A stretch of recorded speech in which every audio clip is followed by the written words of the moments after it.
Good morning from the fall 2019 Pantherland. I think they had something like 16 colleges competing this year to see who is the best in the region. Really exciting day here. My name is Andrew Greenberg. I am the Executive Director of the Georgia Game Developers Association, as well as Commissioner of the Georgia Esports League for the colleges here in Georgia. Looking forward to our discussion today on how to coach esports. And with me today are, to my left, David Huber. And you're with? Into Esports. My name is Levoski Brown, and I'm an esports professional. Ignore the mic. We're extra classy today. So, esports is a relatively new area in a new era, and it used to be that players just kind of got their own skills along the way, however they could. Now, however, we're seeing that in order to compete at the highest levels, you need to have coaching. You need to have people who evaluate your skills, work with you, help you have a regular regimen of training. But it's not just at the highest levels. It's now at colleges, it's at high schools, and even at the younger levels. So let's start by talking a little bit about what you do as a coach. So if, for both of our panelists, if you talk a little bit about the types of people with whom you work and what you see the coach's role as being in esports. Absolutely. Again, I am the coach for Into Esports. It is a youth league division esports team. We're trying to get the next generation of esports players ready for the competitive scene. As Andrew said, when I was growing up, there was basically zero coaching areas for me to get better at. When I was growing up, I grew up with in the competitive scene at least. CS:GO, global, yeah. You were either good or you were either bad. There was nowhere you could have went to get better, and there were some teams still playing, Cloud9, et cetera, et cetera. And I couldn't really get better at the game, but I definitely think Into Esports, where I coach now, is trying to help the younger generation improve in the areas that they want to improve. Right now, I think the main focus for our team is Fortnite right now, which there's such a huge competitive scene with that one 16-year-old earning $3 million, which is insane. A 16-year-old, a millionaire. You may not be able to become a millionaire, but I definitely think the experience and the ability to compete in a competitive scene is way more available now than it was when I was 16 or when I was 13, 14, as compared to the 14, 13-year-olds now. But going to the coaching, coaching is trying to help a player understand what to do, what they're messing up on, and how to improve on the game. You need to help them in a way that's pushing them to get better, but not aggressively attacking them. This can be hard because you have to read their emotions, especially in the esports league. There's a lot of emotions flaring when you win or lose or stuff like that. You can see at the end of tournaments, people screaming what they want, people jumping around, all that stuff. But definitely during practice, rigorous practice, it can get annoying if you're on a losing streak for sure. And at that point, that's where coaches from everywhere have to step in, try to help them, try to encourage them and tell them where they're messing up while also trying to tell them that they're improving at the same time. I think that's definitely, for the youth league that I'm in, I think that's insanely important because the youth, they look at these pros and they think, I need to be as good as Ninja, I need to be good as Tfue, I need to be good as all the pros in the Fortnite scene right now. And the bottom line is you can't become good like they are without playing. They literally play 12 hours probably a day. I mean, you're only, yeah, sometimes, especially during the World Cup, they played for what? Sometimes 16, 17. Yeah, it was insane. It was insane. But that's where you definitely have to help them understand that they are only still youth. They need to start focusing on, school first, but definitely if they want to get into the competitive scene, to understand that they will not go pro instantly like a few other people have so far. Excellent. So I'll turn it over. Yes, and I'll just speak on that a little bit more, just because when it comes to coaching, I'll just speak from my experience. There definitely wasn't an opportunity for coaching in the initial parts of any video game. When it first starts, nobody really understands exactly what the impact is or what defines you as good or bad. So when coaches, especially in video games, have to identify like what statistically makes a player good versus what makes a player really bad. They have to understand the game on a level that most other people don't get to see the game. You have to look at it as numbers, and sometimes you don't necessarily look at it as your characters moving, or there's gunshots firing, or there's positioning going on with any of the video games, especially with Counter-Strike. A team-based shooter, it's about rotations, it's about your timing, it's about making sure that you place your assets at the right place at the right time. You have to make sure that your rotations are on time. You have to make sure that basically that everything, you got to make sure that you're operating perfectly, but you have to make sure that you're operating perfectly amongst a team of 5. So it's very difficult, especially when you have to coach more than one person and all of their emotions could be unstable, especially if they've been losing for an extended period of time. Just like with traditional sports, of course, you're not going to win it all. You're not going to win it all the time. And that's just something that comes with the territory. Everyone isn't a winner at all times. There are some people that go on win streaks, but eventually those win streaks end. I don't think anybody's just won everything, right? I don't think anybody in esports history has just won absolutely everything.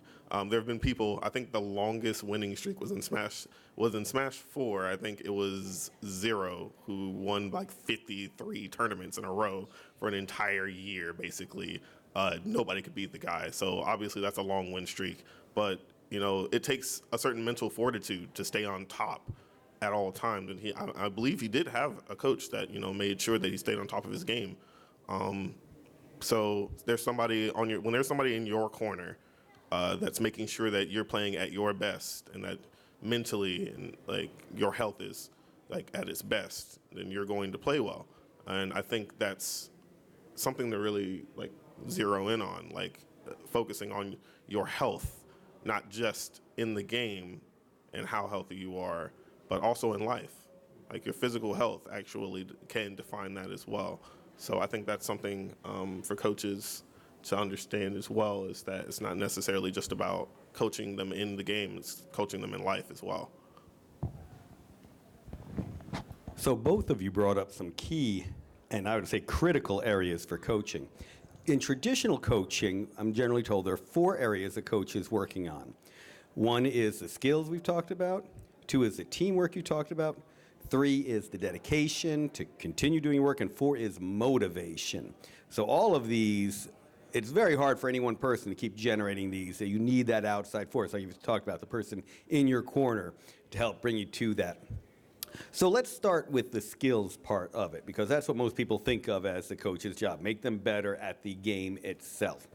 When you're talking about generating skills, there are a number of ways to do it. Obviously, doing it, watching videos of yourself doing it, watching other people doing it, being told how to do it. All of these areas are key.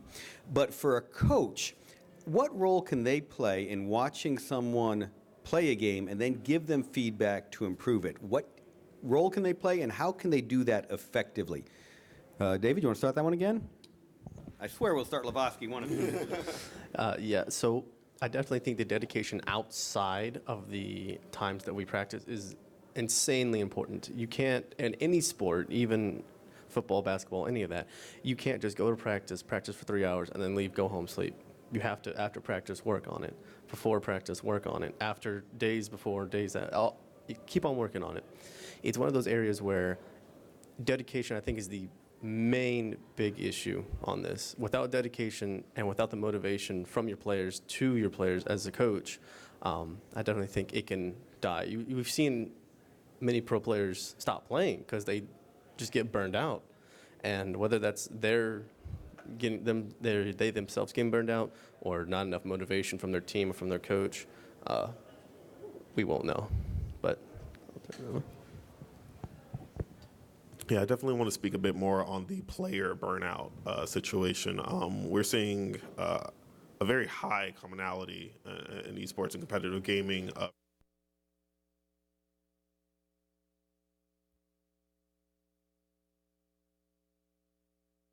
And that to get rid of the snow that was hitting behind. Oh, okay. Okay, we're back. Okay.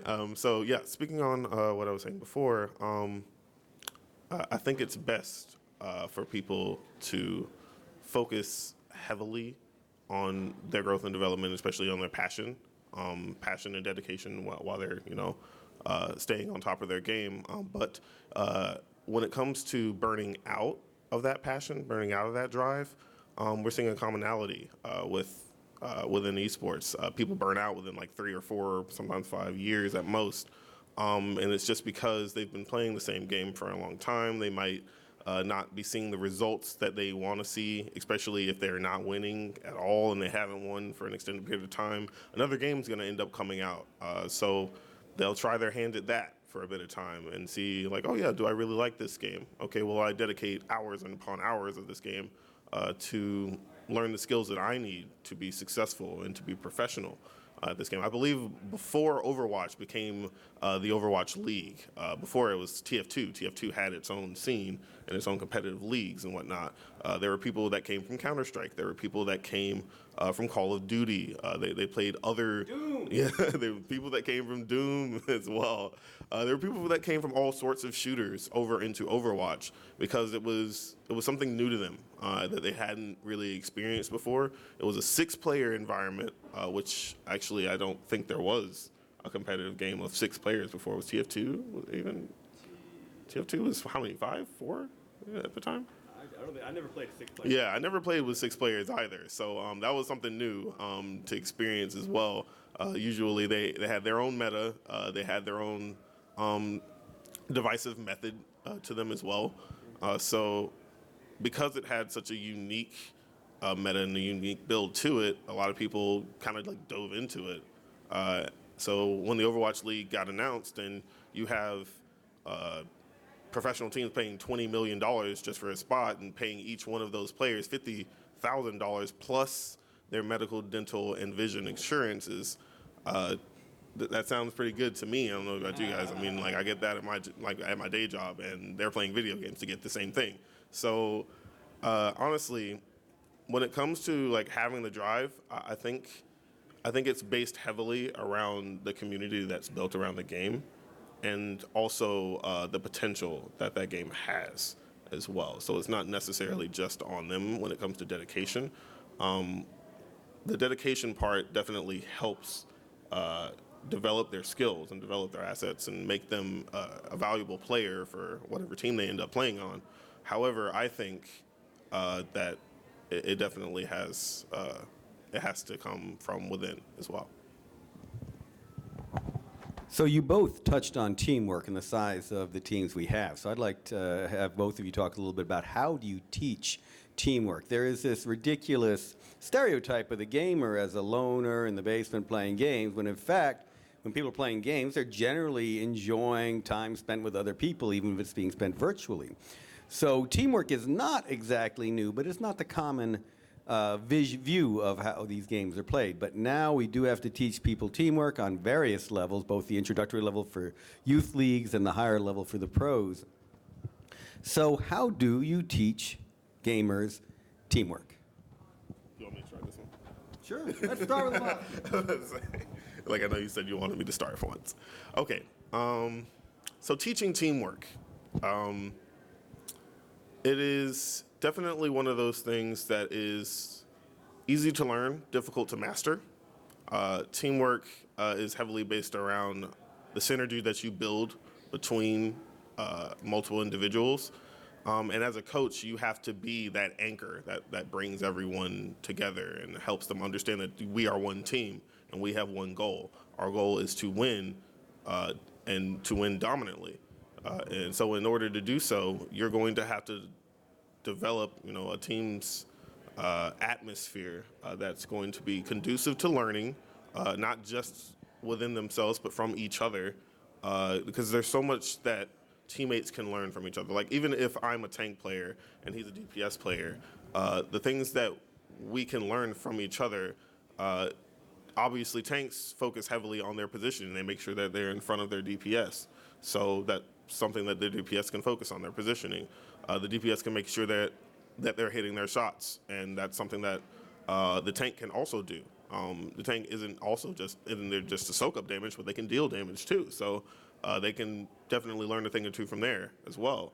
So I think when it comes to teamwork, soaking up the energy that everyone brings to the table, that everyone has, feeding off the drive that everyone in the team has, is definitely going to be something that everyone has to learn how to do. And the coach, for me, is going to be there to provide that atmosphere for them. Yeah, I definitely agree with the anchor and the hype that the coach has to bring to the team. Definitely the coach has to make sure the team is doing their stuff. I think it's also another point is I think I would focus on the personal relationships between each of the players on the team inside the gameplay and tournaments and definitely outside. Kind of encourage them, to go get something to eat together, go, play outside of game, casually. Just trying to get a bond between the players so they understand each other, so they know each other's traits and everything, and that way they can work off of each other when it comes time to get serious and make sure everybody on that team can get paid. But for the coaching aspect of that, I definitely think I agree with you with the whole anchor thing. You need to be able to bring that team together, bring that team in a way that they're compatible with each other. There's different types. I believe you're talking about with tanks and DPS, Overwatch and stuff like that. For sure, that with a heavily team-based game like that, knowing who you're with and their abilities is beyond important. Knowing their personality, knowing exactly what they're going to do, because you can't. It's chaos when you see a competitive rank just through soloing. You can't. I mean, 9 times out of 10, you're going to lose because you don't know who you're playing with. Some people are toxic and all that stuff. But when you have a 6-man, you go into a competitive game. You know what everybody's doing on your team. Everybody has their role, and together if they're close together in a relationship, they'll be able to. When the hype comes, when they win, you'll see it on their face. The emotions will be flying. They'll be all happy. Everybody will be hugging, and I think that's definitely it for that. So that's a great segue to one of the things that esports coaches have to deal with, which we don't think in terms of traditional athletic coaches, which is the fact that you need not only a cohesive team, but you can't allow any of the players to become a pariah either within your team or within esports. What we know is that, as David pointed out, you can't win if the team isn't working together. This isn't a one-person star. Even if no one else on the team likes them, can pull it all together. That just doesn't work. Everyone has to work well together. What I want to ask you is the coach's role in helping players build an online identity and an online character that works not only to support the team, but to support their own career in the future. So think about the ways that coaches can help players create a positive identity. What we've seen in esports is that if you're going to be successful in esports, you can't just do it yourself. You can't just do it with your team. Your team has to be supported by the other teams. Each team promotes the other's events. Each player promotes the other's YouTube streams, their Instagrams, their Twitch streams, etc. So it is important it's actually critical for esports competitors to be able to work effectively even with their foes. So again, how can a coach help a player build a successful online identity? I'd definitely say the most important part is staying positive. You don't want to be known in a community as that toxic player. I believe in the Fortnite community, there's a guy by the name of Aiden. He was caught smurfing. And then recently, FaZe Jarvis was caught cheating and is banned permanently. Those players are not what you want to aspire to be. If they had a coach, their coach failed them for sure. Or maybe he didn't. He told them to cheat, which that coach should be fired from FaZe. But in which case, you need to promote positivity. That sounds a little corny, but it's true. You need to be able to tell your players, even if you lose, even if you're getting beat, you need to, everybody's watching you on that stage. Your reactions, your emotions will define you as a player inside and outside of your esports career. So I think that's my main point on that for sure. Yeah, you touched a bit on emotion as well, and definitely it can get very emotional when it comes to like very pivotal points, very critical points in a tournament or in a league. But I also want to touch on, you have to understand, like from a coach's perspective, you have to understand who you are coaching. Like some people naturally are robots when they're playing video games. They don't have emotions. So like they're not about to get emotional or allow their emotions to dictate how they play the game. And then there are other people who do play emotionally. And you have to understand as a coach, okay, well, is this person that I'm coaching, are they an emotional player?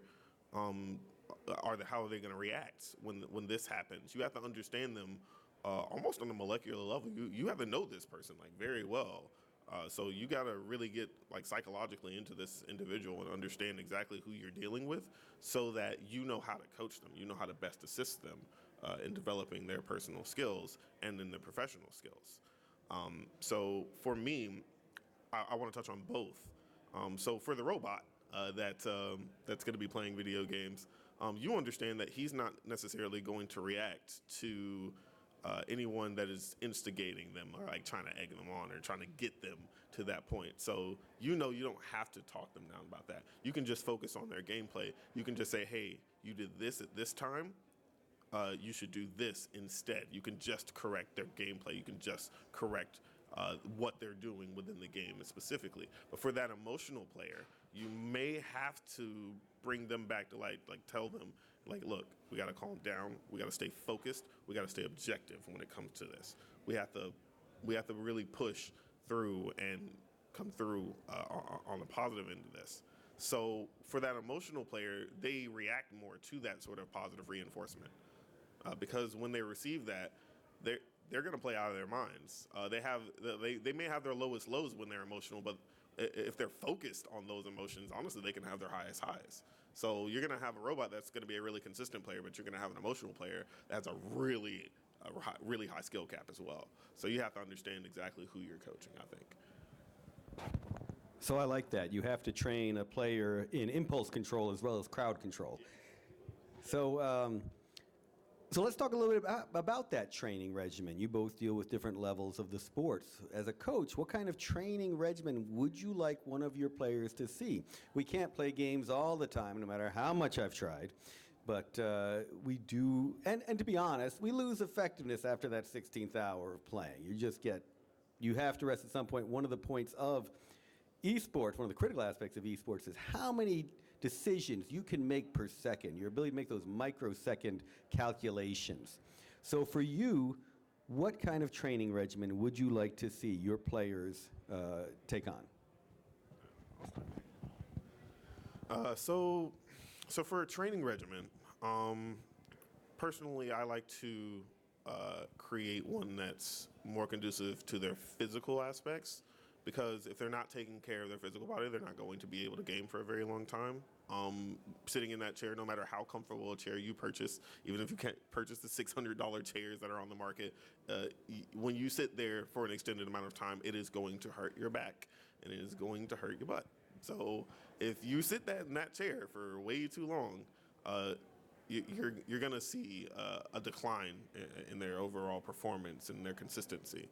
So what I like to do is I like to mix in both physical and mental training, like not just training their skills within the game, but training their skills for memory, training their reactionary skills and puzzle games, training their skills on a physical level as well, like how long does it take them to run the mile, like that sort of thing. Like I don't want them to just be a good player. I want them to be a good person. I want to be the best person that they possibly can be in order to get their positive outcome. So for a training regimen, I like to basically get a bit of everything in on that person and treat them as well so that I understand them a little bit too. So. Absolutely. With that whole physical thing, I believe into esports during our sessions, we like to pause in the middle of a session and tell the youth to stand up, and we have these little exercises we do, make sure everything's stretched out, because they've been sitting for a long time, like you said. Sitting for these long periods of time, it's not good for you. You can form a blood clot, which inevitably you would die from. But this is why you see a lot of these pro teams have these health managers who have, they tell them what to eat, tell them what to do physically. And I want to go back to the mental points. I think sleep and hydration are definitely insanely important. I believe you lose a certain amount of ability when you're dehydrated, and especially when you don't get enough sleep, you lose a lot of your brain activity. So going into a tournament or practice and you didn't get enough sleep or you're not hydrated, that's not going to equal progress, or that's not going to equal results. And you need results for your team. So I definitely suggest players get enough sleep, make sure they're hydrated, and then when it comes to the physical aspect of them, just to make sure you're eating what you're told to eat if you have that manager, or eating what you're supposed to eat, right? Going back to the physical, what he said about the mile, I definitely think like you see some of these players for the Overwatch teams and all these. I mean, they got some big players, and then the rest of them have little skinny guys, right? You got to wonder, like, are they doing their right thing? I'm assuming they're eating right because they're on a team and they're sitting down for 16, 20 hours, not 20, but 16 hours a day. They got to be doing something to get their body, fine, to get to that point to where they're fine enough to do that. So Levoski, my ability to run a 20-minute mile or a 30-minute mile, that's fine. That works. All right. We'll crank it down to 29-minute mile. All right. So let's also talk about equipment. So we touched on some of the things like chair and mice and the like. One thing we see are a lot of players interested in bringing in their own custom gear, the equipment they're most used to playing on, having their own particular setup. How critical do you think it is for players to be competitive on a variety of different technologies and on a variety of different games, or should they focus on one setup with one type of game? Levoski, you want to start with that one? So I guess I'll speak on the matter of their setups. I mean, you want them to be comfortable. I mean, anyone will want to be comfortable in any scenario. So like they're going to be using their own equipment, their own mouse, their own keyboard, their own headset sometimes. So I know some professional leagues do require you to use like sound canceling headsets, so you don't necessarily get to use your own headset. But I don't really think that would block out your ability to play the game. So mouse and keyboard, very common uses for fighting game players out there. I mean, they're going to bring their own fighting game arcade sticks or their own custom controllers. I know a lot of people have moved to controllers lately as well in fighting games. It just depends on you. Do what's best for you. Do what's best, like most comfortable for you. And if you don't feel like what the equipment that you're using makes you comfortable, then I say you need to invest in that. Like you need to find what does make you comfortable. What do you feel like you perform best on? If you have big hands, for example, you're not going to be able to hold a very small mouse. So you're going to have to find a mouse that's very optimal with its DPI setting and its sensitivity, as well as can fit like your hand. Does it have a proper weight to it as well? I know there are some mouse that allow you to like change the weight of it as well. So that matters a lot, like understanding exactly what weight class of mouse that you're going to be using. There's also the mouse pad itself. Some people prefer cloth. Some people prefer like a hard base mouse pad as well.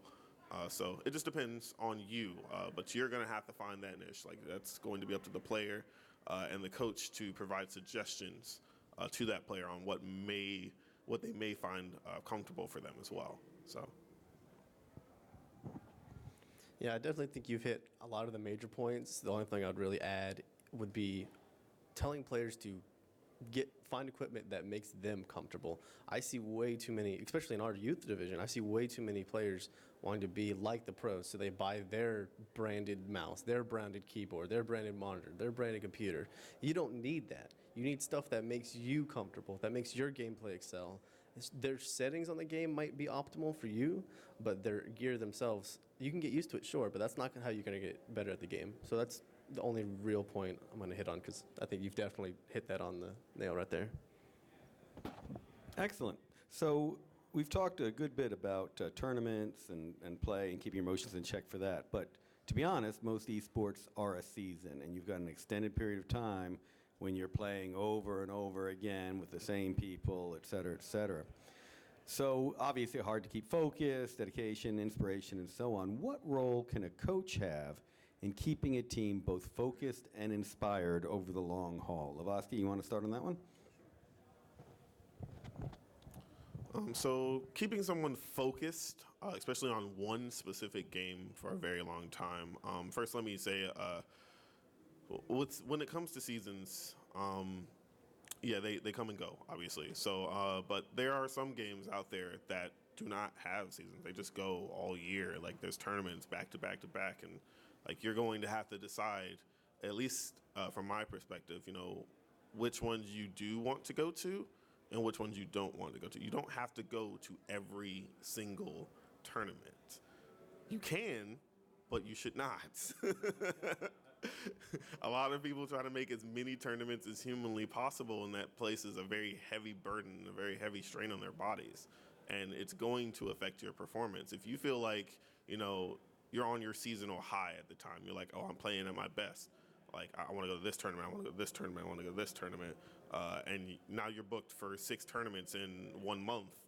And 2 of those tournaments happen to be on the same day. Well, you can't make it those. I mean, you're gonna have to pay attention, one, to the way that you're scheduling yourself, and pay attention to your own physical health. If you're not taking care of your body, of your mind, even, like, take time off. Make sure that you're taking care of yourself. Visit family if you have family. Visit friends. Make sure that you keep that sense of self. And don't just focus on the game as it is, because that can definitely cause that burnout that we see happening all the time. They just focus on the game, and honestly, they need to snap themselves back to reality every now and again, and just come into their own life, and just let smell the flowers a bit, and just like along the path of their journey. So. Yeah, absolutely. I think breaks are essential in preventing burnouts and preventing not preventing motivation, but helping motivation keep on going for the players. Like you said, the constant tournaments that go on throughout a season, sure, you can participate in every single one of them, try to maximize your profits, but again, your players are going to get burnt out. And at that point, with burnt out players, you're not going to win as much, and overall, it's just not going to be good for your player. But yeah, definitely the huge point for this is give your team a break. Even though you might be the best team, ranked 1 out of every single team, they are still human. They only have a certain amount of abilities they can do before their body starts, quote unquote, failing. You're going to see not as quick reaction times, mess ups, slip ups. You're going to see them maybe getting angry. The players who don't get angry are going to start getting angry. The players who normally get angry are going to go crazy. So at that point, as a coach, you need to say, okay, I see you guys are getting tired. Why don't we take like a 2-week hiatus, kind of relax. Y'all can choose what to do, and we'll come back on this date and start practice again, and you let them have their vacations. I think that's definitely important. Vacations for esports players when they start mentally not feeling it. All right, we'll do one more question here, and then we'll open it for questions from the audience. So, we've talked a lot about the players today, but what are the skills a coach needs to have in order to be successful? We think of the of Bobby Knight throwing chairs at his players. Is your chair throwing ability key? Vince Lombardi yelling at players. So you need to be a really good yeller in order to be successful. So let's go ahead and hand that off to you. David, what sort of skills does a coach need to be good? I definitely think having that positive attitude is one of the key traits. If you're that ray of positivity, you're going to produce, you're going to, go onto your players as positive. Another thing, I believe, going on to the whole knowing, since it's esports coach, knowing the game, knowing the ins and outs of a game. If, for example, let's just say Overwatch, Fortnite, all those big tier games that's going on right now, I believe game sense is one of the key aspects of a coach, for sure. If you don't know what game you're coaching, if you don't know the ins and outs, if you don't know from A to Z how a game works, if you don't know the exploits, the glitches, how to help improve the players, there's no way you can, as a coach, help them improve in any manner whatsoever. So I definitely think knowing the game you're going to and then knowing the players that are playing those games is definitely one of the key aspects of that. Okay, so I have two key aspects for coaches. The first is a soft skill that anyone could have. It is patience. They have to be patient, not just with themselves, obviously, because they're not going to see the results immediately, but they also need to be patient with the players because everyone doesn't learn at the same pace. So if you're coaching multiple individuals, you have to understand that one person may understand your lessons faster than another person may. So just be patient. Understand that people are different. People learn at different paces. As for like a hardcore skill, they're definitely going to need to be a man of study or a man or woman of study. They're going to have to make sure that they are studying all the ins and outs of that game to give their team the competitive advantage they need in order to be successful, to be winners, to come out on top of their opponents, because they're going to be coaches on other teams and they're going to be doing everything that they can to make sure that their team comes out on top. So you need to make sure that you're maintaining that competitive edge. You make sure that you have your statistics, maintaining your spreadsheets, understanding gold counts, when to buy certain items, when to go to certain locations on the map. Like this is all your responsibility as their coach. You have to be able to tell them and understand them. But even more important is the drafts.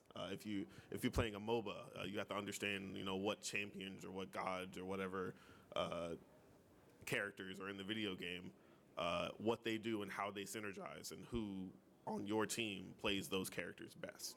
So understand yourself, understand your team. Excellent. Okay, we'll open it up for questions from the floor. Yes, as a coach, do you control the players' eating habits, going to bed at night, controlling that their fingers are rested and ready for the competition that next morning? How much control do you have over that? How would you like the players to come in prepared? Depending on, I'd say, the sleep schedule and the eating habit that are set before they come in or after they're implemented into the team, I definitely say before coming to practice, make sure that you're awake. Don't use a substance to get yourself awake, like Red Bull or Monster.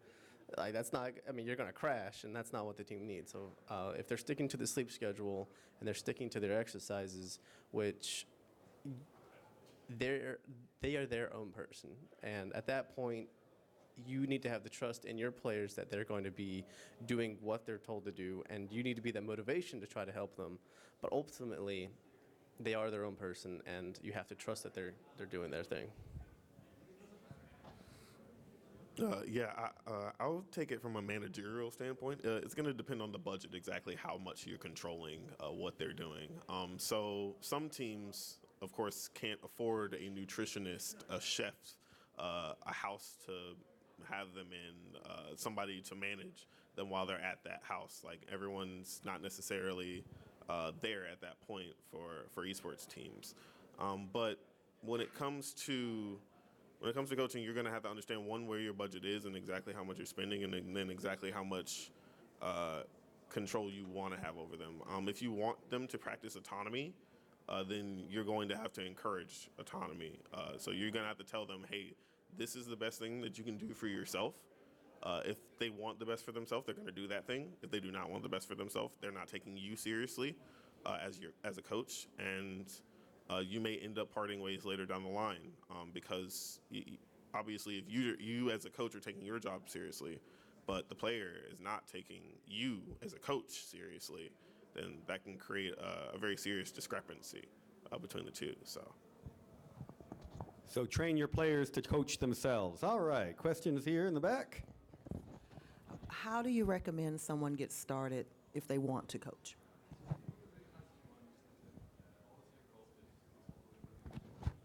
What I would recommend if you want to start coaching is put yourself out there.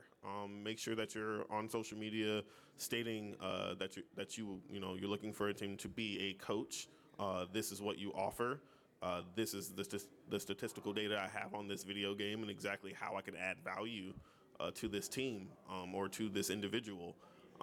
So it just depends on, like, are you coaching one person or are you coaching a team? Identify that, like, exactly like what type of coach you want to be, what game you're going to be coaching, and have some general knowledge of the game itself. You don't necessarily have to be a grandmaster player in League of Legends or anything like that, but you can make sure that you understand the game to a molecular level and to a level that even a professional player wouldn't understand because they can't see the big picture. They're just playing their role. So you need to understand multiple roles. So you have to be multifaceted in a way. Yeah, absolutely. Everything he said there is key to becoming a coach in this industry. Another thing is, you don't have to be, you touched on this, you don't have to be a coach for an esports team. You can be a coach that puts himself on the market that says, hey, I'm willing to coach you for X amount of dollars on this game. You can do sessions. You can say a 2-hour session with you, personal one-on-one. I'll watch your gameplay. And that's another thing. You can watch people's gameplay, tell them where they can improve. You don't have to coach for a team. Individual coaching is definitely popular right now.